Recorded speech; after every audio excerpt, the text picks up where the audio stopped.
আজকে উপস্থিত জামাত ইসলামের শীর্ষ নেতৃবৃন্দ, চেয়ারম্যান ইউনাইটেড হসপিটাল, সাংবাদিকবৃন্দ এবং আমার কলিগ ডক্টর শফিকুর রহমান সাহেব, অনেক বছর আগে ওনার সাথে দেখা হয়েছিল। আমার মনে 2003 বা 2004 আমি হার্ট সার্জারিতে ওসমানী মেডিকেল কলেজ সিলেটে একটা বক্তৃতা দিয়েছিলাম। উনি আমাকে জড়ায় ধরছিলেন। এটা উনার মনে আছে যে আমি আপনার সাথে অডিটোরিয়ামে দেখা হয়েছিল। তখন ফরেন অর্থমন্ত্রী ছিলেন সাইফুর রহমান। তো যাই হোক, অনেক লম্বা গল্প, অনেক ফিনান্স মিনিস্টার, এবং তারপরে বহু অকেশনে দেখা হয়েছে। হঠাৎ করে শুনলাম যে টেলিভিশনে যে উনি বক্তৃতা দিতে গিয়ে পড়ে গিয়েছিলেন। তো তখনই আমার পাশে যে ছিলেন, আমি বলছি এটা ইসিজি করা উচিত। তো কেউ জানি ব্লাড প্রেশার দেখতেছিলেন, সব দেওয়ার টেকিং কেয়ার। এনিওয়ে, আমার যেটা মেইন উদ্দেশ্য বলার বা এখানে আপনাদের সামনে আসার, যে ডাক্তার শফিকুর রহমানের সাহেবের মতন একজন ব্যক্তি, রাজনৈতিক পরিচয়, ডাক্তার এবং সমাজসেবী এক ভদ্রলোক, যিনি যাকে ডাক্তার সমাজ খুব ভালোভাবে চেনে। উনি যে ইউনাইটেড হসপিটালে অপারেশন করছেন, এটা কিন্তু খুব বড় কথা না। উনি যে ডাক্তার জাহাঙ্গীরের কাছে অপারেশন করছে, এটাও কিন্তু তেমন বড় কথা না। সবচেয়ে বড় কথা যে উনি বাংলাদেশে অপারেশন করছেন, that is the main thing. এই কনফিডেন্সটা উনি আমাদের উপরে পেয়েছেন, এইটা হলো সবচেয়ে বড় জিনিস। যে উনি চিন্তা করছেন যে আমি বাংলাদেশের ডাক্তারের কাছে করব। দেখবেন যে অনেক বড় বড় লোক, আমাদের পার্শ্ববর্তী প্রেসিডেন্ট হয়েছেন, দেশেই অপারেশন করে, এবং দেশে অপারেশন করাতে কি হয়, বাংলাদেশের মানুষের ভিতরে বা সেই দেশের মানুষের ভিতরে জাগ্রত সৃষ্টি হয়, এবং এইটা ডাক্তার সমাজকে অনেক প্রভাবিত করে, অনেক ইনভলভ করে। এই জিনিসটা ডক্টর শফিকুর রহমান করছেন। তো ওই দিন এনজিওগ্রাম করার পরে মমিনুজ্জামান আমাকে ফোন করলেন, এবং উনি ফোন করে আমার সাথে বললেন যে আপনাকে একটু দেখতে হবে। তো ডক্টর মমিনুজ্জামান আমরা প্রায় একসাথে 34-35 বছর কাজ করি। তা হার্ট সার্জারিতে, heart cardiology sector, cardiac surgery sector, we know our territory. কোন রুগীটা ওনার, কোন রুগীটা আমার। সেজন্য আমাদের কার্ডিওলজি, আমাদের 4-5 জন কার্ডিয়াক সার্জন কনসালটেন্ট, ওদের 4-5 জন আমাদের এই হসপিটালের এই সুনির্দিষ্ট যে কোন রুগী কিরকম চিকিৎসা পাওয়া যায়, এটা কিন্তু খুব বড় কথা। সো আমি আবারও ধন্যবাদ দিই আমাদের চেয়ারম্যান সাহেবকে ইউনাইটেড হসপিটালের। উনি যথাযথভাবে আমাদেরকে সবসময় সব ব্যাপারে আমাদেরকে হেল্প করেন, আমাদেরকে সব কিছু আগায় দেন। যা যখন চাই তখন তা ওনারা আমাদেরকে নিউ প্রোভাইড করেন, যত টেকনোলজি এবং মেকানিক্যাল সাপোর্ট যেগুলো আছে। এটা একটা বড় জিনিস।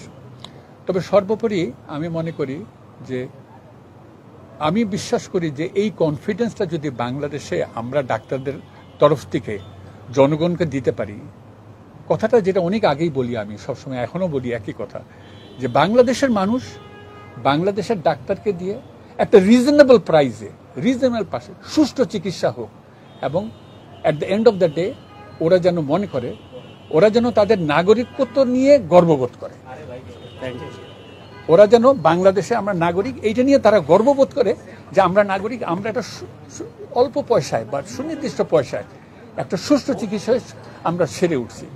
আমাদের কষ্ট করে বিদেশে যেতে হচ্ছে না। অনেক আগে, আজকে থেকে 2003 সনে না 4 সনে একটা ইংরেজি পত্রিকায়, আমার মনে নেই অবজারভার নাকি সামথিং, হার্ট ফাউন্ডেশন, আমরা যখন প্রথম হার্ট সার্জারি শুরু করি ব্রিগেডিয়ার মালিকের নেতৃত্বে, তখন আসলে কত শত কোটি টাকা ফরেন কারেন্সি সেভ হয়েছে বাংলাদেশে। So that was a day যখন ওই যে মুজাহিদ সাহেব এরা সবাই আসতো। তো আমার কথা হলো যে এই আস্থাটা আমাদেরকে দেখা উচিত। যদি বলি ব্যবসায়িক দিক দিয়ে, health industry is a very big industry. এটা অনেকে বোঝে, অনেকে বোঝে না। আমি সাধারণত এরকম ইয়েতে আসি না, কোনো লাইভ শোতে আসি না, কিন্তু আমি এটা বলবো যে বাংলাদেশে এখনো ইউনাইটেড হাসপাতালের মতন বা এভারকেয়ার হাসপাতাল, ঢাকা শহরেও যে 10টা হাসপাতাল হয়, রুগী শেষ হয় না। সো এই বিগ ইন্ডাস্ট্রিতে আমি পলিটিক্যালি বলেন, ব্যবসায়িক এদের বলেন, আমরা চাবো এরা যেন আরও দৃষ্টি ওদের এই পাশে আসে, এবং বাংলাদেশের অর্থনীতি এটা তারা যেন আগায় নিয়ে যায়, এবং শিক্ষা, স্বাস্থ্য বিভাগটা আরও মানুষের ঘরের দরজায় তার পৌঁছাই দিতে পারে। Thank you. অপারেশনটা সুষ্ঠুভাবে সম্পন্ন হয়েছে কিনা এক নম্বর প্রশ্ন। সেকেন্ড প্রশ্ন, এই ধরনের অপারেশনের পরে যে রোগী থাকে তার তো একটা দীর্ঘ সময় রেস্টে থাকতে হয়, জামাতের আমিরকে কতদিন পর্যন্ত এই ধরনের বেড রেস্ট বা এই ধরনের কিছু থাকতে হয়? আচ্ছা শারীরিক অবস্থা এখন এখন বলি। আচ্ছা, ওনার অপারেশনটা খুব ইনশাল্লাহ খুব ভালো হয়েছে। এক, দুই নম্বর হলো আমরা ওনাকে একটু ভিন্ন রকম যতটা ভালো পারছি, যেটা সবচাইতে রিসেন্ট টেকনোলজিক্যাল অ্যাডভান্সমেন্ট, 2টা ধমনী দিয়ে অপারেশন করা, লিমা এটা দিয়ে অপারেশন করতে পারছি। 3 নম্বর কথা, ওনাকে 3টা বাইপাস করার কথা ছিল, আমরা মোট 4টা বাইপাস করছি, যেন ওনার কোনো দিকে কোনো সমস্যা না হয় ইনশাআল্লাহ। এবং অ্যানেস্থেশিয়া দিয়ে ডক্টর শহীদ ছিল এবং ওনার টিম এবং আমার কার্ডিয়াক সার্জারি সব টিম সুষ্ঠুভাবে কোনো কমপ্লিকেশন ছাড়া অপারেশন শেষ করেছে। এবং আমি আশা করি উনি 7 দিনের দিন বাসায় চলে যাবেন ইনশাল্লাহ। এবং আমি মনে করি আইসিইউতে ওনার স্টে হবে 2 দিন, দরকার হলে 3 দিন বা 4 দিন, যতদিন লাগে। But everything went very smoothly ইনশাল্লাহ। ওনার রোগটা ওনার সময় উপযোগী অপারেশনটা হয়েছে, কারণ ওনার হার্টের রক্তনালীতে ফ্লো খুব আহামরি তেমন ভালো ছিল না, যা হয় আর কি, যেটা ওইটা না হলে অপারেশনই বা করবেন কেন। তো এটা ঠিক সময় ঠিক কাজটা হয়েছে এইটা। আর কোনো প্রশ্ন আছে? কতদিন ওনার রেস্টে থাকতে হবে? না, ওনার অপারেশন ভালো হলে 3 সপ্তাহে উনি বক্তৃতা দিতে পারবেন। বক্তৃতা প্রধান কাজ একটা, এবং উনি ভালো বক্তৃতা এবং ভালো সেবা কাজ করতে পারলে আমার তো ভালো লাগবে। কত প্রয়োজন ফিল করতেছে না, উনি বিয়ানীবাজার কোথায় যেন একটা বলতে খুব সুন্দর, ভালো লাগছে। আপনি কিছু এড করবেন? আচ্ছা, জি, আসসালামু আলাইকুম।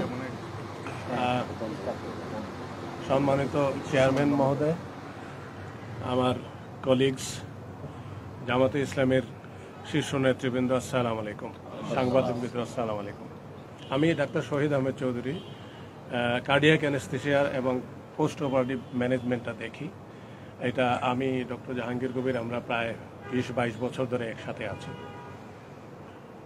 ওনার ক্ষেত্রে ডক্টর শফিক ভাই আমার একই মেডিকেলের আমার 3 বছরের সিনিয়র। আমি ওনাকে ক্লোজলি জানি আগের থেকে, অত্যন্ত ভালো মানুষ হিসাবে জানি, উনিও আমাকে জানেন। এবং উনি আমাকে ওনার মেডিকেল হিস্ট্রি প্রাইভেটলি ডেকে জানিয়েছেন। আমি ওইভাবে রেডি ছিলাম, আমার টিমও ওইভাবে রেডি ছিল, এবং আল্লাহর মেহেরবানিতে পার অপারেটিভলি ওনার কোনো রকমের কোনো সমস্যা হয়নি।